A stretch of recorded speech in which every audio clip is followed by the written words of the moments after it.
So what is your book about? Let's So, start there. Or how long have you been writing? Because we know about music. yes. Yes. Have you been journaling all your life? Yes. So, even writing, I think writing is one of those things. It's one of the gifts that I have. I think I'm very creative. So, I think speaking, music, writing, I have a bit of, most of those things. It's art that failed, like drawing, that one refused. But the rest, generally, I try.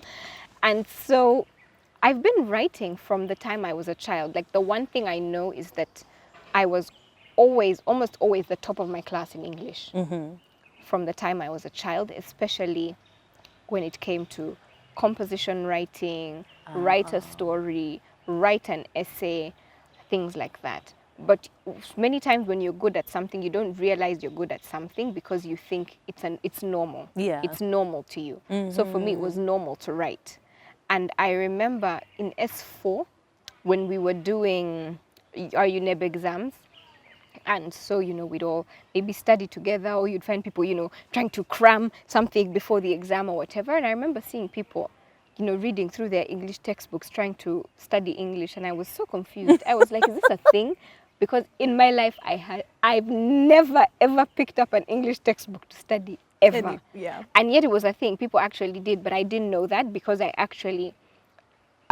I'm quite gifted in that area. So for me, it was something that came naturally. So it's like math. It's like, we're going to spend 2 weeks. Nobody talk to me. We got to get this math thing done. Let's just focus. But English, I didn't have that. So I'd been writing from the time I was a child, just not intentionally. Just at school, they say write a composition, then you write, or things like that. So the major thing was, I guess, music really was what I was writing, but poetry.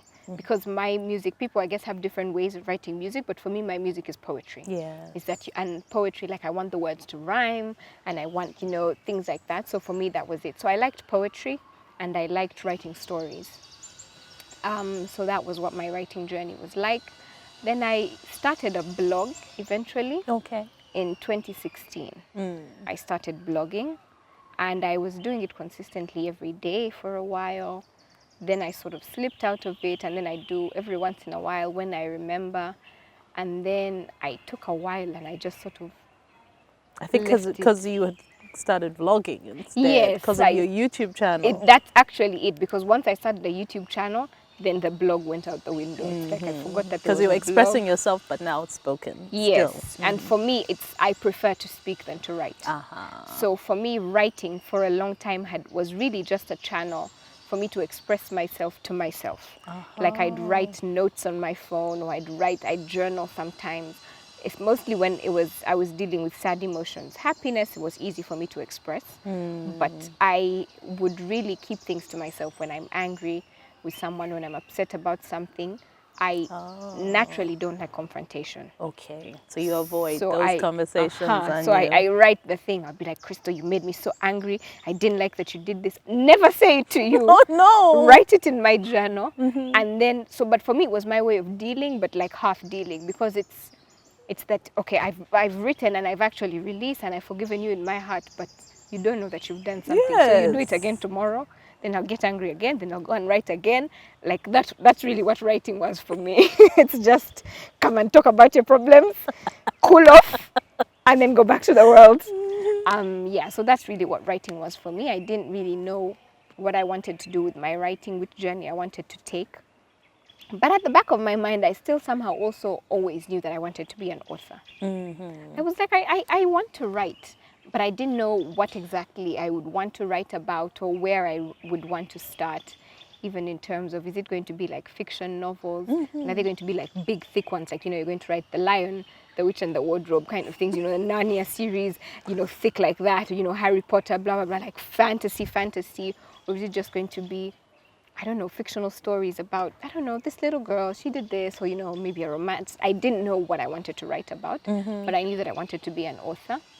And I knew that, still do, want to have an autobiography. Okay. I would really want to write about my life. I don't think I would write about it now. Write about it much later, when, I've done a lot more with my life and there's a lot more to talk about. And also I've grown a lot more influence and everything, because now it's that, yeah, there's like 10 people that would rush to the stores to buy my book. Like, it's not, we're not yet there. So yeah, but so that's the one thing that I knew. So I guess I thought I would be an author of an autobiography only. Okay. Yeah, and then I started So what got the wheels turning? So I did, what got the wheel? I think as I started to write more, I started to realize I can write. I write pretty well. This is quite good. And then also I go to a church called Worship Harvest. You've hosted so many people here. I think you've heard the school so many times, Harvest Institute and School of Leadership or whatever. So the dream for the school really, School of Leadership, is they want to raise leaders. And so one of the things also, the lead pastor, Apostle Moses Mukisa, his dream is to have more African authors because we need to be able to tell the African story. And so that's why one of the requirements from this course is for you to write. To write a book. So the school started and I would hear about it. And so because I go to this church and most of the people joining are from this church, it's like, oh, this is your friend, but now you've seen they've written a book. And I'm like, oh, okay. It's, oh, this one has written a book. Oh, okay. So it's that I think once it started to become a lot closer to me, I was like, this is a doable thing, because in my mind it was this far off thing. Yes. Is that first and of for all most I thought people, it is, yes, and it's not that difficult. It does take, of course, you have to commit to it, and it does require money and all of that, but not as much as you'd imagine in your mind. Like in my mind, I thought you have to save. It's going to cost so much money to write a book and print copies. And because in my mind, I thought maybe you have to start with like 1 million copies and distribute them everywhere and all of that. But it's like you can start with 100 and work your way up, you know, you can start with something. And so I think for me, the first thing that changed is just the environment, just seeing that people around me that I would consider to be everyday people that I interact with every day are now writing books. So I'm like, oh, Okay. I guess this thing is possible. So in my mind, something started to switch and I'm like, okay, maybe I'm not going to write my biography when I'm like 80 and like, you know, getting ready for my life to, you know, just in retirement, enjoying retirement and just, yeah, let's make money off these book sales and whatever. So that was, I think, the first thing that started to change. And then all of a sudden ideas started coming. I was like, okay, I could write about this, I could write about this. And that's really how it began. Okay. Yeah. So what is the title of your book? So the title of my book, I haven't settled. Okay, so we're just wrapping it up now. Yes, so it's with the editor and everything, but I'm not quite, my title is still tentative. Okay. Yeah, but so the book journey really quickly is that I have wanted to write about my grandmother's life for a long time. So because I lived with my grandmother for a while, almost 6 years, from high school, from like my A level up until 2019 actually. So she's a big part of my life. And so she'd tell me stories all the time about so many things. She'd tell me stories mostly about their time in exile and what it was like, how they had to leave their house full of everything that it had, with all their nice crockery and beddings and TV and just you know, her teaching me that material things really aren't everything. It's that they got up, pretended they were going to cross the border to go shopping, and they actually left the country and things like that. So I found her story, still find it very intriguing. And so I was like, I want to write about her story, but from my perspective, because I know that many people of my age and from my generation don't know much about that time. We just hear times were hard, but we don't know what that actually looks like. So that's something that I really wanted to do. And so I started writing. And I've been writing it for a while, I think almost 2 years. But I sort of would write and stop and write and stop. And so I took this class. For me, it was really I'm learning a lot as a leader in terms of, just in so many areas. And so I'm grateful for that. But at the time I joined the class, my main thing was the book. Yeah, because I think I need like an environment where everyone around me is writing a book and there's, you know, clear deadlines and everything. It will help me to write the book. So for me, that was it. And then along the way, I started losing, I don't know if I'd call it inspiration, but just something wasn't moving with the book.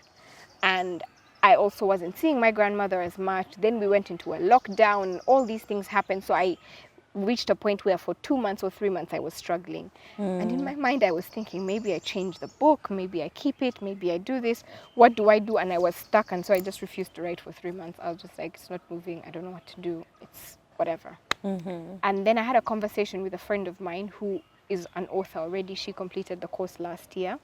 And so she shared with me her journey, and she said, I think it would be nice if you write if your first book is about you, your experiences, you tell your story, things that people know you for, because it would be easier to sell. And then you get into the next book and, then talk about your grandmother's life. And so I was like, that makes a lot of sense. But I was really irritated after the conversation because I was like, it makes so much sense. But like now the time, like it's just, we've started, we've gone this far. So I'm very rigid to change many times. So you've set your mind on something like, no, but now I've decided. Previously on Crystal One-on-One.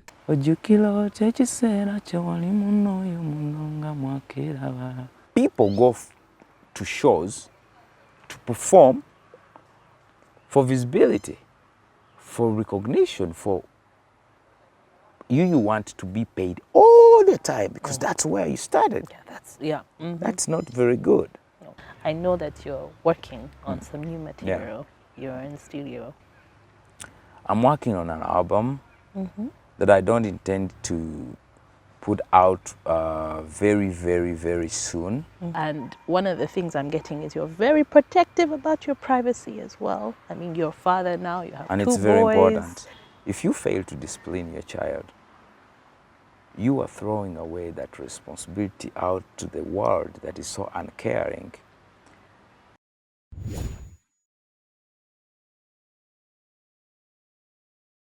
An idea came to me and I thought, okay, I think this is what I'm going to do.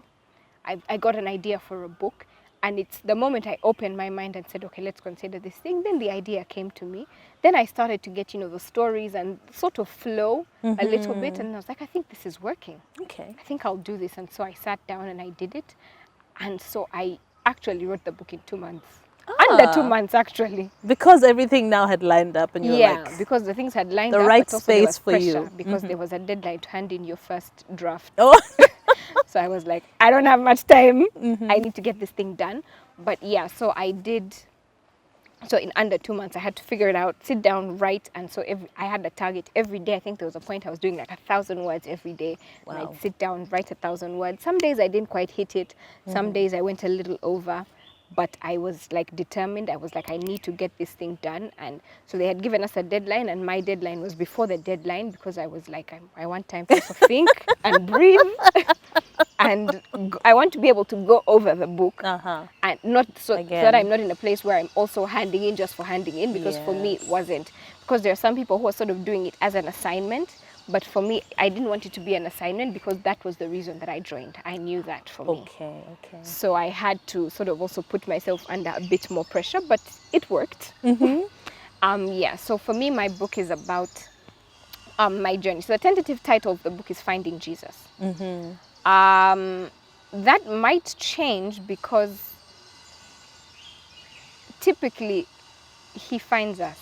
If you think about it, it's that we receive him. It's like that kind of thing. So when I think about it that way, I'm just like, okay. But also I asked a few people, when you hear this title, what does it mean? And everyone gave me a different response. So I'm like, okay, that might not be good, because everyone's response was like, so there are like 10,000 things that it could mean. Some people, it's like, I'm on a journey. I went to discover, like, I'm looking for Jesus. Guys, where is he? Like, let's go find traces of him. Like, so I'm like, okay, maybe this title won't work.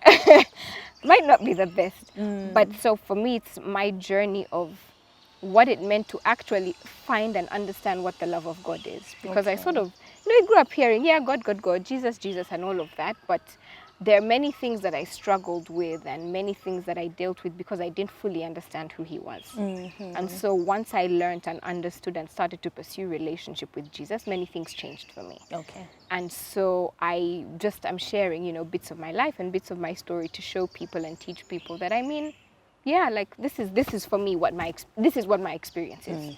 Basically sharing that for me, this is what it is, because there are so many things that happened for me after I really started to learn and understand who he truly was.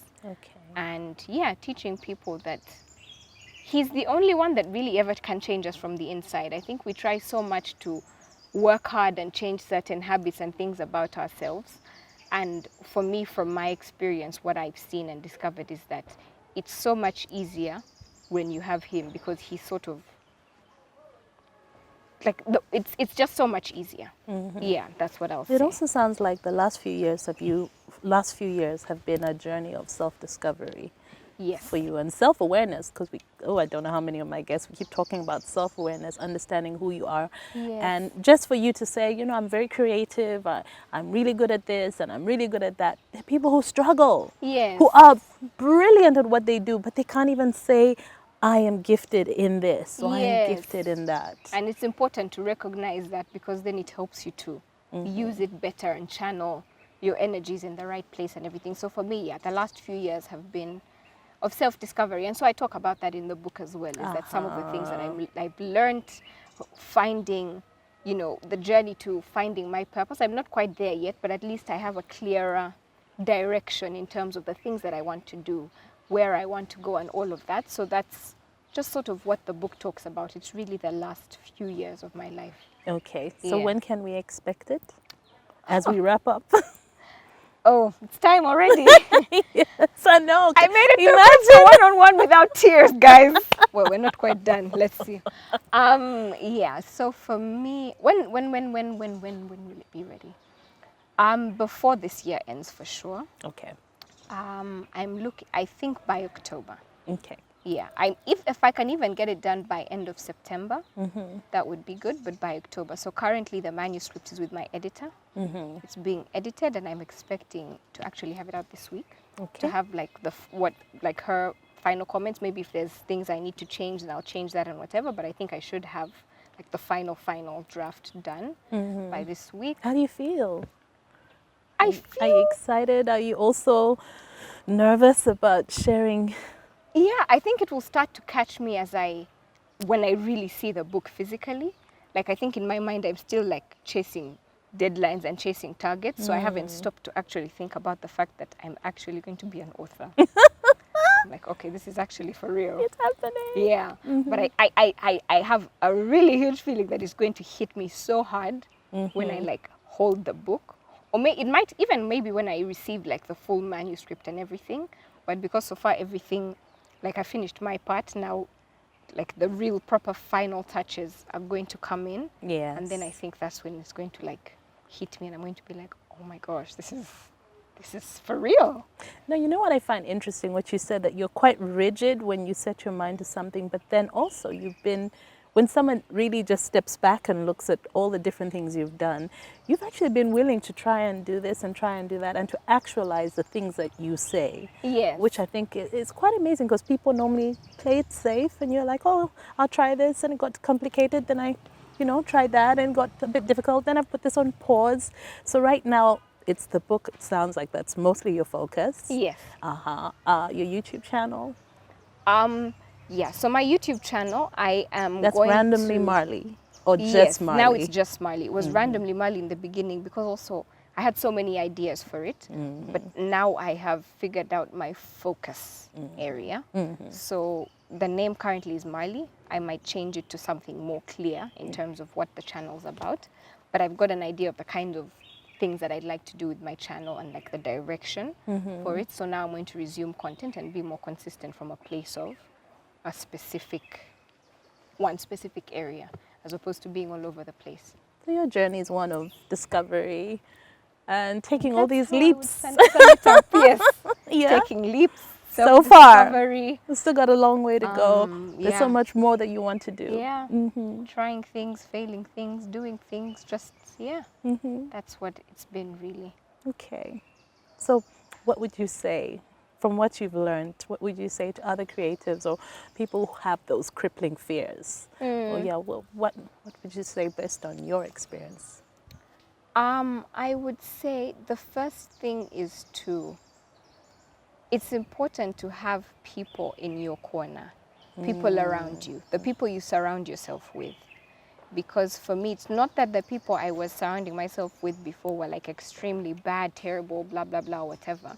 But I wasn't around people who would challenge me much or call out the gifts in me or things like that. And so then entering spaces where people are calling out the gifts in you, someone hears you singing under your breath, and they're like, oh, you have a nice voice. You should do something about it. And they keep pestering you and things like that. It's like, okay, it then starts to help you realize and just focus on the things you have and realize that actually I do have something and this is worth doing and worth pursuing and worth venturing. So I think the people that you have around you play such a big difference. But it's also that just not being afraid to try. And it's okay to take baby steps. And in fact, it's better than to just jump in the thing, because I think if I had stepped out and gone on stage, like let's say organized like a concert of like 10,000 people and said, I'm going to sing and do this thing, I probably would have maybe done it, probably sucked, and decided now, for real, I'll never do this doing again. this thing again. Yeah. So it's that, just give yourself grace. Yeah. Be kind to yourself. Is that recognize that you do have the fear, but don't let it hold you back forever. That's what I would say. Is that just ask yourself, what steps can I do to overcome this? What steps can I take to overcome this fear? And you take those steps slowly by slowly and have people you can be accountable to. Okay. I think for me, the biggest part of my journey is accountability, because there are days where maybe you don't really feel like doing something, and yet the benefit is good. Like there will be a good benefit at the end of the day when you do it. So you have a person who's going to push you and just keep cheerleading and say, you can do it, keep going, or to remind you of your why. And, you know, tell you, push you and just say, you have to keep doing it. I know you don't want to. I know it's uncomfortable, but just keep going. And so accountability, I think, is really good and important. And because I had people who I had told, I made the quote-unquote mistake of telling people that I wanted to get back into music. And so because I opened my mouth and I said and I spoke it, there were people that now I sort of became accountable to, because it's like, okay, so have you gone to the studio? Have you done this? I remember I talked about it for the first time in front of my friend who has already recorded music. She has an album, it's on Apple Music and Spotify and everywhere you stream music. And so the first time I talked about it, the next thing I looked at my phone, she sent me a name of like 10 producers. She's like, I've worked with these guys, they're all good. I was like, I wasn't even ready yet. When you said it to me, I don't think you remember this, but you even teared up, because you were like, yeah, I can sing and I want to sing and I want to do music. Then there was a moment. Yeah, and then I think I just shut it down and moved on so quickly. Like, yeah, and so just even the fact that I can talk about it now and smiling without tearing means I've come from somewhere.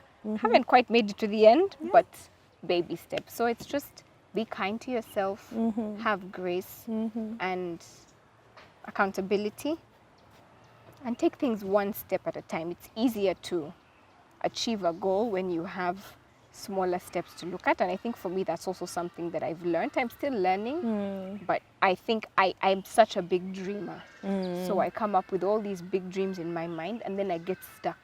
Sometimes. I'm like not moving, because it's like I'm here, I'm there, and there's empty space between us. What do I do? And so breaking it down really helps. And so that's the thing that I'm learning to do. Sometimes I still forget and I'm trying to jump to level 100 from level 0, and it's like the things are not working and I'm like, what do you do? But just baby steps, baby steps, baby steps. That's the thing that I'm really, really learning. Okay. Yeah. Well, Marlie, thank you so much for joining me. You're welcome. It was nice to have you. It was good being here. This is it's exciting. All right. Thanks for having me. Ah.